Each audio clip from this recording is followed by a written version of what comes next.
Armenia del Uruguay. Mishtaita Digojkin.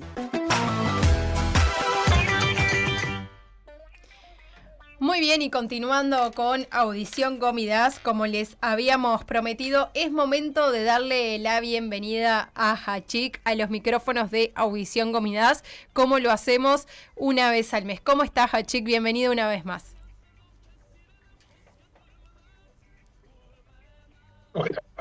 Hola, ¿me escuchan bien? Sí, perfecto. Bienvenido una vez más. Estamos aquí ansiosos y expectantes a lo que nos vayas a comentar. Sí, buenas tardes.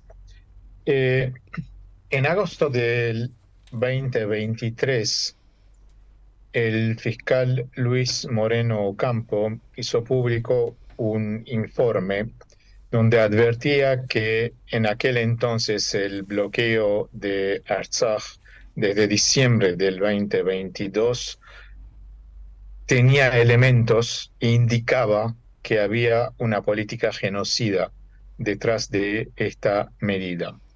Fue una advertencia y por las circunstancias que ya conocemos, un mes después, Artsaj se disolvió, la República de Artsaj se disolvió y 120.000 artsajcí fueron forzosamente desplazados hacia Armenia.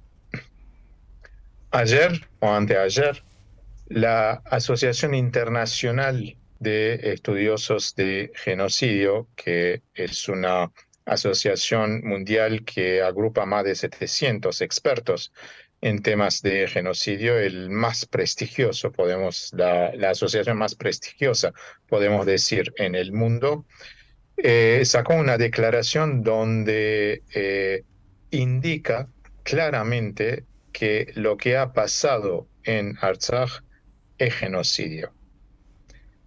Esto no es una novedad. Desde que aconteció el desplazamiento forzoso, se usaron varios términos para indicar lo que pasó en Artsaj, desde la limpieza étnica hasta el propio término del genocidio. Había, uno puede decir, hasta un consenso, no voy a decir internacional porque es muy fuerte, pero muy amplio, de que lo que pasó ahí no fue una huida pura y simple de la población armenia. Ahora, todos sabemos bien que conceptualizar como un genocidio lo que en los hechos fue un genocidio también es una lucha política. Y en esa lucha política, algunos van a tratar de negar lo que ha pasado, otros van a tratar de silenciar lo que ha pasado, mientras aquellos que están comprometidos de que el genocidio es el mal mayor de toda la humanidad, no tiene que pasar nunca, van a luchar para que el genocidio sea reconocido y recompensado. Y antes de pasar un poco para elaborar más este punto, hace 3 o 4 días, creo que el diario The New York Times de Estados Unidos sacó un artículo muy interesante acerca de toda la investigación que se está haciendo para juntar elementos y ante la Corte Penal Internacional caracterizar lo que pasó al pueblo yazidí en Irak como un genocidio. Ahora bien, nosotros tenemos todos los elementos y lo que pasó en Artsaj es un genocidio que sigue hasta hoy, con la destrucción del patrimonio cultural, de la memoria histórica armenia en Artsaj. El único actor que está silenciando lo que pasó en Artsaj es el gobierno de Pashinyan. El gobierno de Pashinyan hace oído sordo a todos estos informes, a todas las declaraciones, hasta de políticos y responsables oficiales de estados en Europa, en Estados Unidos, en Canadá, en América Latina, y no quiere hablar del tema.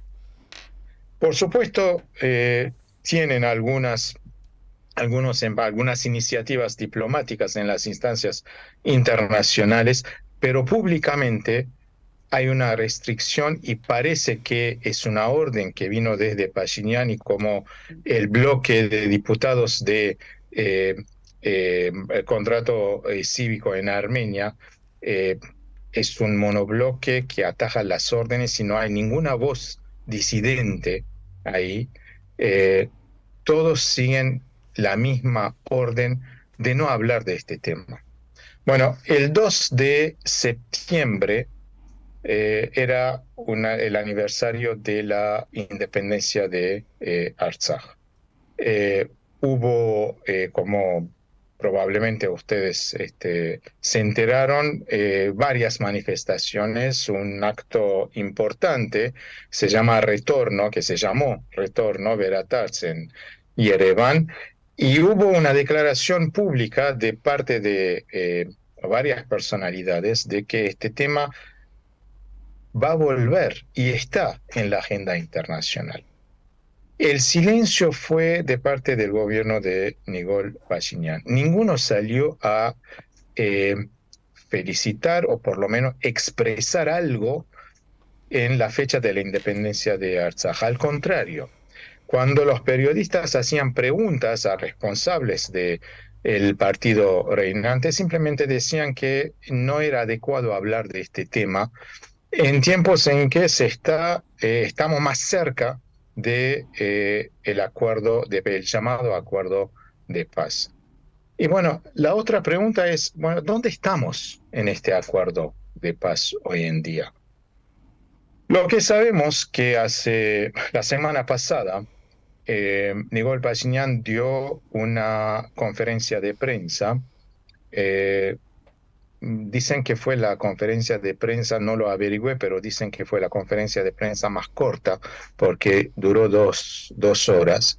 En esa conferencia de prensa, además de echar toda la culpa de la situación de hoy, de los llamados, los que vinieron, los que estaban en el poder antes, echando la culpa de lo que pasó en Artsaj a el cambio de gobierno democrático que tuvo lugar en septiembre del 2023, después de que el presidente Araik Harutyunyan, hoy preso político en Bakú, y que era el hombre de Nikol Pashinyan en Artsaj, renunció. Entonces, siguiendo el protocolo, siguiendo la constitución, siguiendo la ley democrática en Artsaj, se eligió un nuevo gobierno y pasó lo que pasó. Inmediatamente después, ahora, ¿por qué pasó? Todavía no tenemos las respuestas, ¿no? ¿Por qué la actitud de los rusos, los soldados rusos que supuestamente estaban ahí para mantener la paz y impedir que esto pasara, no hicieron absolutamente nada? Al contrario, parece que sabían lo que iban a pasar y no actuaron. Pero esto al margen de todas estas preguntas todavía todavía sin respuestas, Nikol Pashinyan lisa y llanamente echó la culpa a los responsabilizando a aquellos que asumieron en las peores circunstancias la responsabilidad de liderar una república, la República de Artsaj, 120.000 personas que hace prácticamente un año estaban en un bloqueo feroz, inhumano, echarles las culpas y nombrar específicamente al benefactor Rupen Vartanian, cuestionando su compromiso con Artsaj.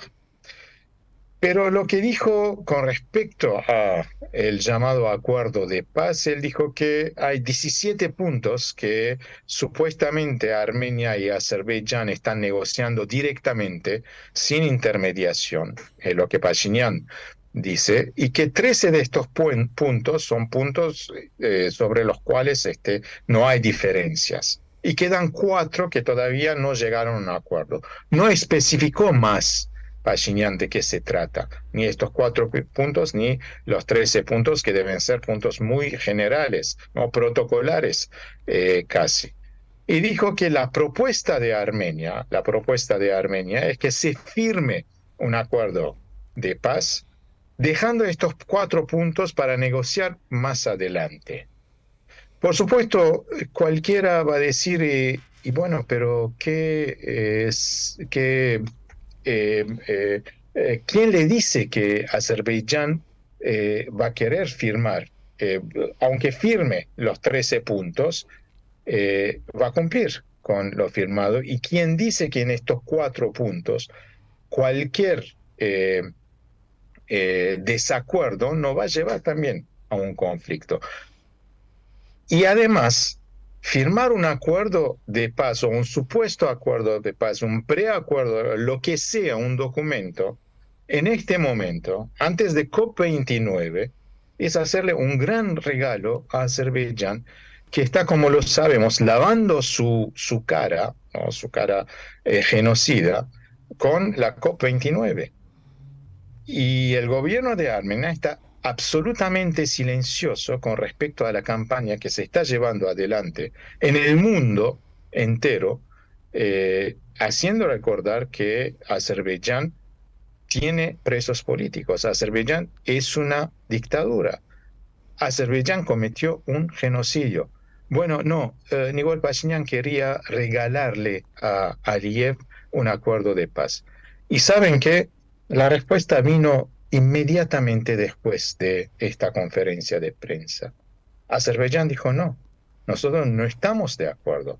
O nos ponemos de acuerdo en todos los puntos, o Armenia está entropezando el proceso de paz. Armenia no quiere un proceso de paz. Y ahora, ¿qué podrían ser los puntos que Azerbaiyán está poniendo, o por lo menos sugiriendo en las declaraciones públicas? Bueno, ya lo sabemos, ¿no? Cambiar la constitución en Armenia, desarmar el ejército armenio, limitar la compra de armamento del ejército armenio, y finalmente el famoso corredor de Zangezur. Y quisiera terminar con el tema del corredor de Zangezur, que se transformó o se está transformando en una de las pruebas más contundentes de lo incompetente que es este gobierno.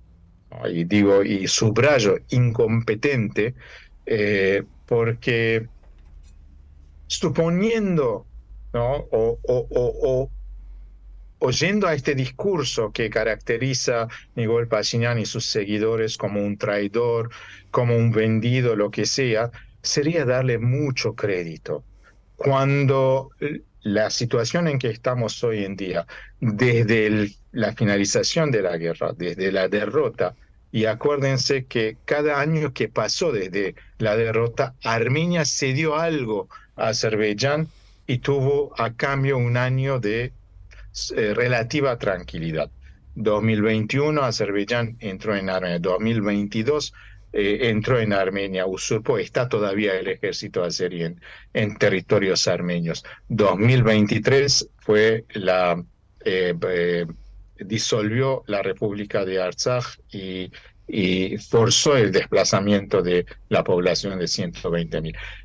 ¿Y qué nos espera en el 2024? Bueno, volviendo al corredor y dejando al lado los otros temas que hablamos en varias oportunidades, y lamentablemente vamos a volver a hablar de estos temas.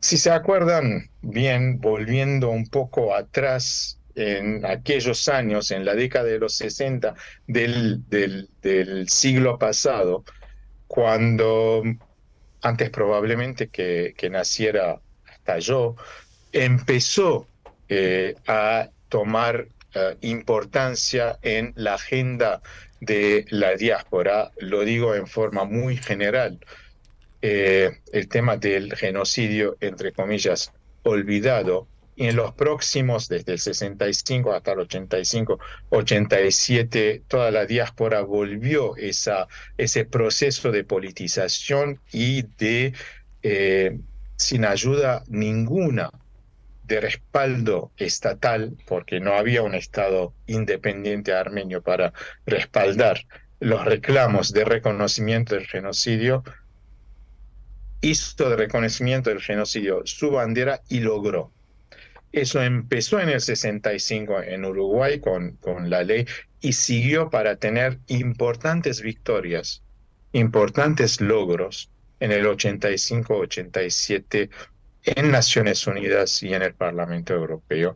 Y después todos los demás reconocimientos en el mundo entero. Ahora bien, nosotros cuando nos concientizamos de por qué el genocidio, más allá de todas las razones sociopsicológicas, ¿no? Del predominio turco, de este sentido de superación, ¿no? Del elemento dominante en el Imperio Otomano que eran los turcos, el genocidio, racionalmente hablando, tenía un objetivo geopolítico muy claro. Era erradicar a Armenia, porque Armenia era el obstáculo para crear el imperio turco que iba desde Constantinopla o Estambul, hoy en día hasta Asia Central. Era el proyecto racista, el proyecto imperialista del panturquismo. Esto lo teníamos muy claro. Esta era la racionalidad geopolítica detrás del genocidio. Y para impedir esto, cuando en 1920 los bolcheviques y los kemalistas hacían un acuerdo para entregar Zanquezur, la parte sur de Armenia, a Azerbaiyán, Karekinste se levantó y dijo que de acá no van a pasar y logró que Azerbaiyán y Turquía no tuviesen una continuidad territorial.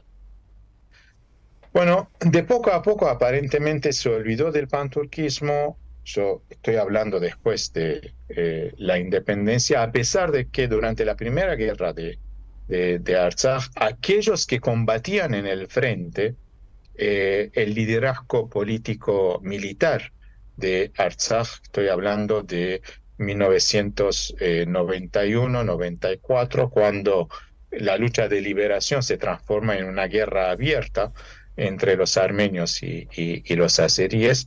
El liderazgo político-militar de Artsaj estaba muy consciente de que Artsaj era un obstáculo para la cumplición del sueño panturquista.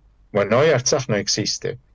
Y lo que exige fundamentalmente Azerbaiyán y Turquía, exigen los dos, es el llamado, ahora se llama corredor, ¿no? Es decir, una parte en el sur de Armenia fuera de la supervisión soberana de Armenia. Bueno, esto existía de alguna forma en el acuerdo tripartita de noviembre 2020, el 9 de noviembre 2020. Dicen que el gobierno de Pashinyan no quiso resistir a esto, ¿no? El tema es que para resistir esto vos tenés que tomar todas las medidas desde el fin de la guerra hasta hoy para fortalecer lo que te da, lo que es tu capacidad de defender la soberanía. Y esto no tiene ningún secreto. Esto es repensar la defensa nacional, reconstruir el ejército y tener la capacidad de controlar el territorio nacional. Bueno, todo esto no se hizo porque reemplazó a este esfuerzo, como reemplazó al esfuerzo de apuntar a Azerbaiyán como el agresor, el proyecto así muy abstracto, muy en el aire, y el proyecto que hoy se transformó casi en una ironía, ¿no? Una ironía dolorosa, el proyecto de paz, la paz regional, la apertura de las vías de comunicación, distintos conceptos ensayados para decir que al fin y al cabo algo va a pasar ahí. Lo que hoy está claro es que tanto la OTAN, o lo que en Armenia se llama Occidente, así como Rusia, quieren tener ese corredor, pero con dos miradas distintas. Para la OTAN, especialmente Estados Unidos, este corredor es para sacar Rusia o disminuir la influencia rusa en el Cáucaso. Para Rusia, al contrario, controlar el corredor de Zanquezur es confirmar su presencia. En ambos casos, la soberanía armenia no existe. O sea, no es Armenia que va a controlar esto. Ahora bien, en estos 4 años, lo que hizo la diplomacia armenia, lo que hizo Nikol Pashinyan, es ir de un lado al otro. Y hoy en día, después de prometer tanto a Occidente y no cumplir con las promesas, y no recibir a cambio nada sustentable, salvo algo muy importante, que es la presencia de observadores de la Unión Europea en la frontera, pero que Azerbaiyán niega a aceptar estos observadores de su lado, ¿no? para llegar a un acuerdo completo. Aparentemente hoy en día, Nikol Pashinyan está dando pasos para complacer a Rusia. Esto quiere decir que finalmente va a aceptar de alguna forma una intermediación rusa, porque sus esfuerzos de negociar directamente con Azerbaiyán no dieron resultados, si dieron resultados es a favor de Azerbaiyán, no lo sabemos. Pero desde ya está hablando de la aceptación de Armenia, de que la supervisión de este corredor, o lo que fuera, lo que se llamaría esta parte del sur de Armenia, puede ser bajo alguna supervisión internacional, o sea, no Armenia. Entonces la gran pregunta es, bueno, ¿y qué pasa con la soberanía armenia? Y estamos en el mes de septiembre, se viene la independencia, el aniversario de la independencia de Armenia. La gran pregunta es, ¿cómo vamos a definir la independencia en aquella fecha? Y cuando digo vamos a escuchar lo que dice el gobierno de Armenia, lo que dice la oposición de cómo es la independencia, y esperemos también que en la diáspora haya un debate en torno de este concepto tan importante de independencia y soberanía nacional para los armenios. Qué profundo lo que decís, Hachik, y da como para debatirlo. Lo mismo pasó el pasado lunes, 33 años de independencia de Artsaj. ¿Se le dice así? ¿Cómo podemos nombrarlo hoy en día? Hoy en día, no sé cómo se puede nombrarlo. Hoy en día la independencia de Artsaj queda como un objetivo muy utópico, Sí.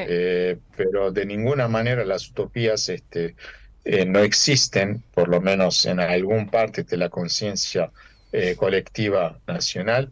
Lo que hoy es, si nombramos, si celebramos la independencia de Artsaj, es para decir que el tema de Artsaj, el tema de retorno, del derecho de retorno de los artsakchi, bajo garantías internacionales, sigue presente. Claro.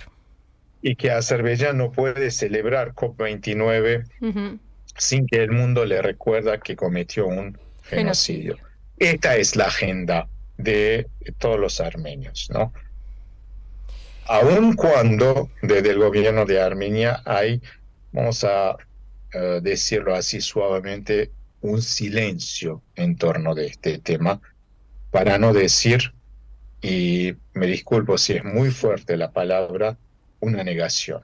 Sí, una negación, totalmente, totalmente.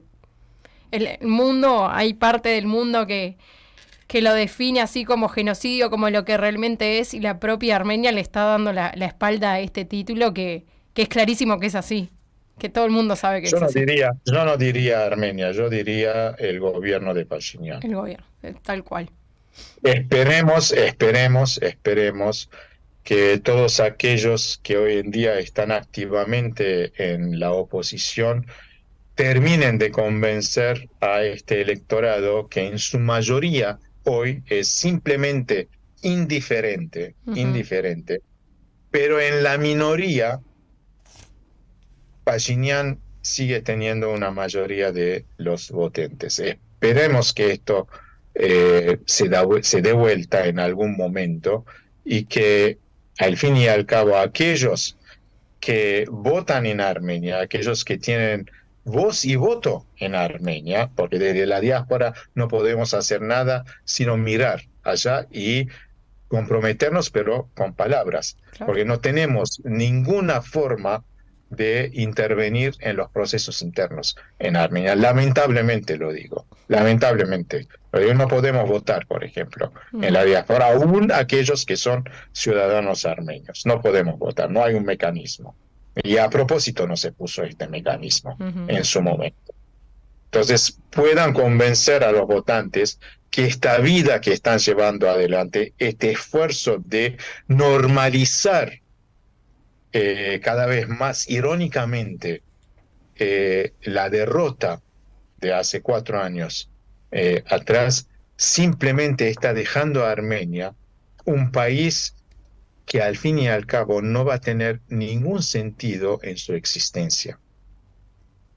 Va a ser un territorio, una extensión geográfica y símbolos que aparecen en las relaciones internacionales que va a perder interés para el mundo entero. Eso lo tenemos que tener claro. Esperemos y no es llegar a eso. interesante. Sí, digo 2 cosas también porque probablemente hay un discurso que diga que es cierto que es culpa de los que estaban antes, todo lo que pasó en Artsaj, etcétera, etcétera, que Armenia no puede contra potencias mundiales, que Rusia es culpable, que el otro es, en fin, se puede decir todo esto, pero cada vez más queda muy claro, muy visible hasta digo, que internamente en Armenia la economía no va, hay mucha corrupción y que el gobierno está fallando en dar respuestas a los ciudadanos. Esto también es una realidad. Y a eso hay que poner mucho más atención, porque al fin y al cabo, después de fallar, deliberadamente fallar, en crear un consenso interno político, el gobierno también, en su política económica, en su política social, está dejando a Armenia en ruinas. Muchas gracias, Hachik, por tu análisis político. Te esperamos el próximo mes, ojalá con algo más esperanzador. Ya últimamente no se puede decir mucho, siempre es más o menos lo mismo, pero te agradecemos mucho por tu análisis. Un saludo grande y que tengas un buen sábado. Igualmente.